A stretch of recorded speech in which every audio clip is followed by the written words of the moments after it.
8 ways to wake up your patient's quads after major knee surgery. Wake up! What's up guys, my name is Dan Pope. I'm a physical therapist and a strength coach. We have helped to make thousands of incredible clinicians through online courses, mentoring programs, communities. The goal of today's video is to make you 1% better. So arthrogenic muscle inhibition, or AMI for short, is a phenomenon that occurs after a major knee injury. Think about things like knee osteoarthritis, meniscus tears, ACL tears. Afterwards, there's pain, there's swelling, and the quadriceps basically shuts down. Now this is bad because if you have more AMI, that can lead to more eventual osteoarthritis. And after you have something like an ACL reconstruction or meniscus repair, where there's a lot of AMI, we know that getting the quads back on board is one of the most important things to do. This becomes a problem for physical therapists because it's hard to get those quads back. So in today's video, we're going to go over 8 evidence-based strategies to get those quads back after a major knee injury. So Hard et al. In 2014 showed that when you take patients with autogenic muscle inhibition and you ice them for 20 minutes and then exercise them afterwards, they generally have greater improvements in strength over a 2-week period compared to folks that don't do any sort of icing prior to exercise. This one is hilarious to me because when a patient comes in, they've got a major knee injury and we're like, you know what, gotta warm you up for exercise. Start you off with 20 minutes ice. It just seems like you're gonna be like an absolute quack, right? But the research shows that if you do some cryotherapy prior to exercise, it can be beneficial. This one's an easy no-brainer. So essentially just have your patient come in 20 minutes early, and then you go ahead, take an ice pack, put it around the entire knee, make sure you cover the knee first so you don't give someone frostbite. That's a definite concern. And then once you're done with 20 minutes, just go ahead and exercise with them. Number 2, neuromuscular electrical stim, or NMES for short. Hauger in 2018 looked at 11 different studies using NMES for patients after a major knee injury. Most of those folks were after ACL reconstruction. And what they found is a positive improvement in both strength as well as function.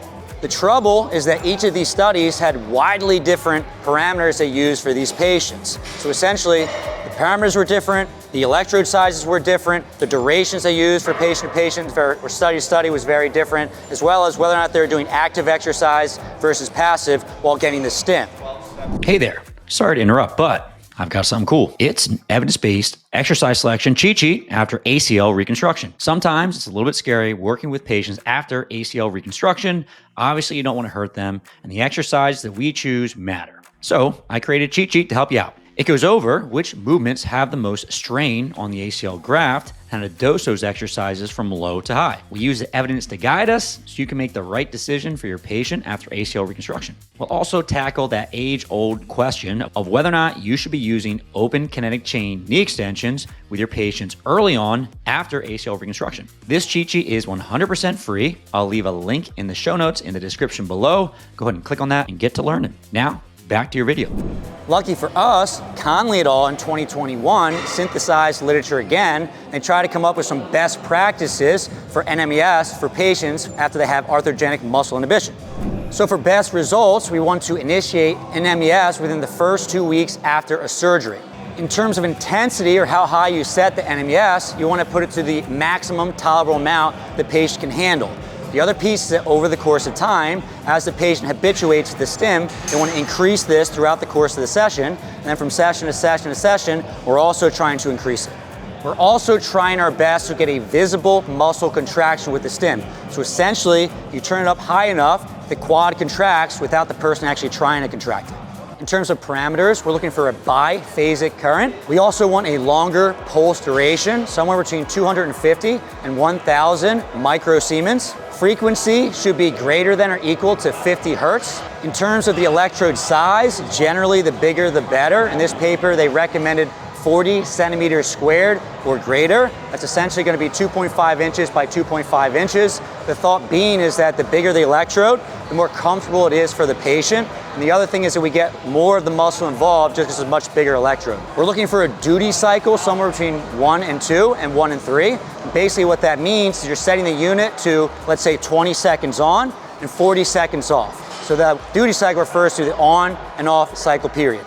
In terms of what angle you set up the knee when you're doing exercise with these patients, ideally we want to be about 60 degrees of knee flexion, just because this is the place where we can produce the most force, generally speaking. However, for some patients where you can't do that at 60 degrees because of the specific surgery they had, you can go to straight and just do your exercise in 0 degrees of knee extension. So in terms of treatment session length, this is kind of hilarious, but the studies that showed effect from NMES perform the stim somewhere between 15 minutes and 45 minutes. They perform this somewhere between 1 and 3 times per day.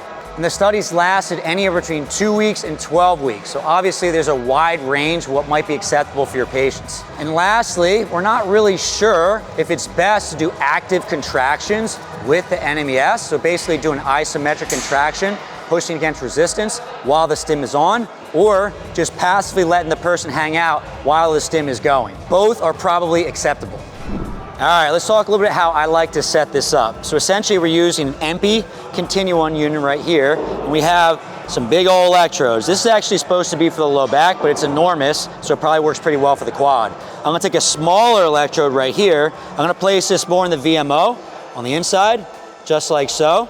And I take this bigger electrode right here, and we place this guy over the vastus lateralis, a little bit through the middle too. I just try to cover as much quad as we possibly can. Sometimes this setup is difficult. If you have a patient that has a smaller leg, you might have to use smaller electrodes. But I think the goal overall is to try to use the biggest electrodes that you possibly can, right? We already have Gavin at a setup here that you can use with your patients. So essentially he's seated. We have his knee around 60 degrees right here. We have a belt attached to the table. So when he does knee extension, he's not gonna move, but you can see that quad starts to work. And what we do, we set the parameters up. We basically put this as high as we can possibly tolerate, with the goal being, I wanna see a visible muscle contraction. And then we'll set this to something like 20 seconds on, 40 seconds off, and essentially when it's on, we have Gavin try to push, get that muscle contract as much as possible. And when it's off, we just chill, we relax, right? And again, you can go anywhere between 15 and 50 minutes based on the research we just talked about. So we can also do a similar protocol, but passively. Essentially, everything is set up the same exact way, except we're actually not having Gavin contract whatsoever during this. So we'll have him lay on his back. We have a foam roller underneath of the knee. And then you take something that's weighted. This goes right over top of the ankle. You can relax here, Gavin. You don't have to do anything. And essentially, the reason why we have that there is because once Gavin is contracting, he's not trying to, it's just a stim doing the contraction, that can kind of kick the leg out. So at least a protocol that I read about in this study we're noting right now, they had patients lay on their back and they weighted down their ankle just because when the stim goes up, normally your knee would kick out and extend. So the duty cycle can be exactly the same. We turn the stim up as much as the patient can tolerate. Essentially, let's say 10 seconds on, 30 seconds off, and again, 15 to about 50 minutes or so. And one of the things that we tend to do at Champion PT and Performance, and to be honest, this is not as evidence-based, right? So keep that with a grain of salt, take it with a grain of salt, is that we end up just doing our exercises with NMES. Thought process is, in these studies, they're doing NMES 15 to 50 minutes, 1 to 3 times a day. When the patient is with you, it's not reasonable to be able to do that, right? You're not gonna have someone come in 3 times a day to do NMES. So one of the things that we do at physical therapy is we're gonna exercise with our patients. Might as well exercise while applying the stim at the same time. And the MP continuum is actually really nice because it has a trigger. So essentially, if we have Gavin set up, and we're gonna be doing something like a short arc quad, so we have the foam roller underneath the knee, we can set up the MP so that when we hit the trigger, the stim goes on, keeps the trigger down, and go ahead and perform your short arc quads. Yep, straight up, and then right back down again. And you can just do your basic sets, 3 sets of 10. We'll often do straight leg raises as well. So essentially taking this out, good, leg is straight. Go ahead and flex and lift right up again. Good, right back down again. And you can also do your long arc quads, you can do squatting, split squats, whatever you like with the NMES on. We can also use TENS to improve arthrogenic muscle inhibition.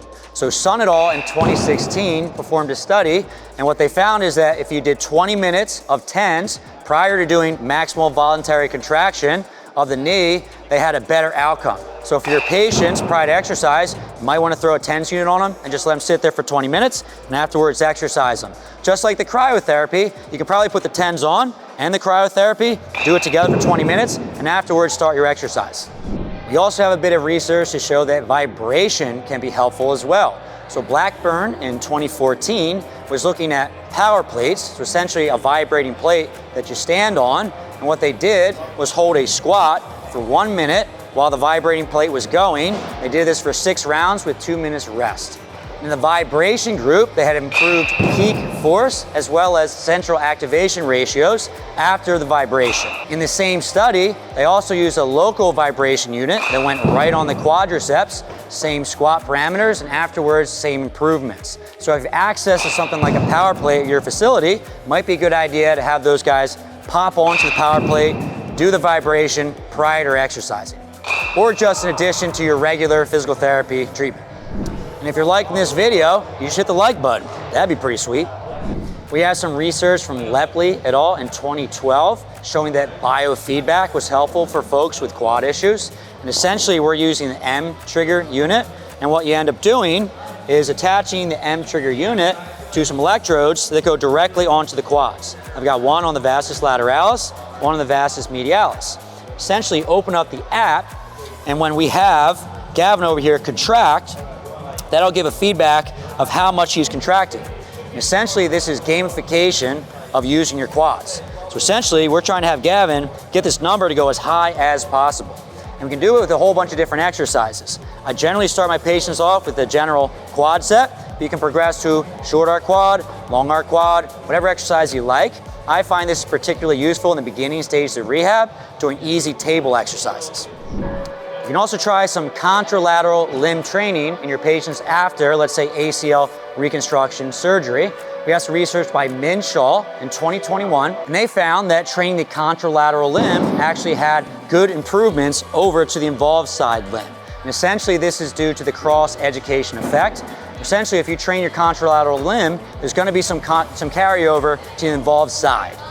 So what does this mean in actuality? For a lot of my patients that are non-weight bearing on the surgical leg, I will train the contralateral limb. My 2 exercises of choice are going to be a single-legged squat as well as a single-legged deadlift. So let's imagine here that Gavin has had a surgery on his right side leg. He's going to perform a single-legged squat on his left side leg. So go ahead and show me a few repetitions here and right back up. Looks beautiful, okay? We can also try some single-legged deadlifts. Let's do the same thing. Bounce on one leg, reaching that backside leg back. Yep, just like so. Excellent. Good job, Gavin. And here's the thing. You don't have to do just these 2 movements. You can also do knee extensions, calf raises, hamstring curls, whatever you'd like to. I think the important thing to keep in mind is that early on, if you train the opposite side leg, it's going to carry over to the surgical leg, where you're not allowed to do much of anything in the short term. So Charles in 2020 found that blood flow restriction training was also useful for quads, finding that using BFR was useful for increasing quad size in particular. So what's really nice about blood flow restriction training is that we only have to use 20% of our 1 rep max in order to get improvements in strength and hypertrophy that we normally need 60% plus of your 1 rep max in order to achieve. What's really nice is that early on, after you've had a surgery, you can't use heavy weights because you're going to injure the patient or set them back, right? So if you use blood flow restriction training, it allows us to get comparable improvements in strength and hypertrophy as you normally get with heavy weight training, but you can't do it because you need to protect that knee.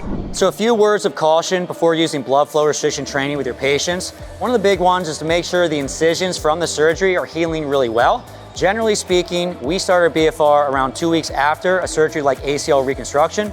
Just because the incisions are pretty decent size, you want to risk an infection or open those back up again, right? If you're not sure when you can start BFR, make sure you talk to your surgeon before you start, okay? The second one is going to be the rep range. So generally speaking with BFR, we do light weights, but we use higher repetitions. Set and rep scheme like 30 followed by 15, 15, 15 is very common.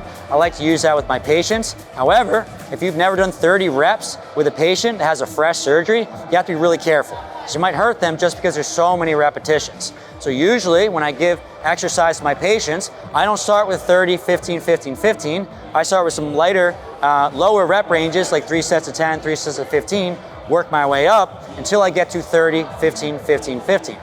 So we have Gavin over here performing some long arc quads. He has the BFR straps right around his thigh, as high as he can get them, and we pump him up to 80% of his maximal occlusion.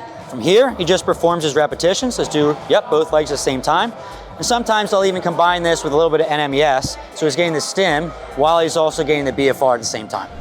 And think lastly, the thing to keep in mind are just your basic programming principles. So one thing to keep in mind is that the higher your volume is, so the more sets that you give your patient, the more frequency you give them throughout the course of the week, generally the more hypertrophy you get, generally the more strength you get. Obviously there's going to be an eventual point in diminishing returns, and the only risk of doing 1,000,000 sets is that you may end up aggravating the patient by doing too much, potentially causing damage. So you just have to be careful with how much you give to the patient.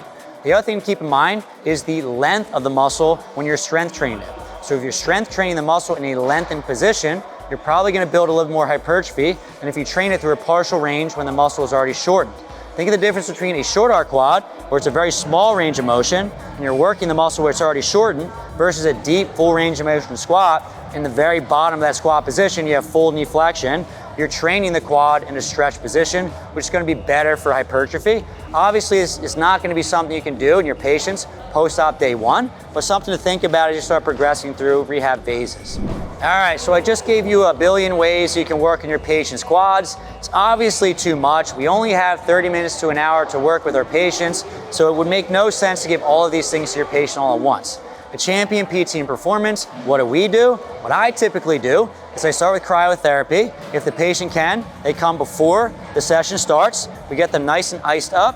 And then in the early stages, when they're really fresh out of surgery, I'll either use NMES or Biofeedback. And once they're appropriate, I start doing BFR while we're doing NMES or using the Biofeedback. So again, that's my personal preference, but you can use any of these things that we discussed. When you're trying to get those quads back, exercise selection is also very important. And I have a video for you that's going to help you. I'll leave a link in the corner. I'm going to go over my favorite beginner quad exercises for patients that have knee pain. So click on that link, and I'll see you in that video.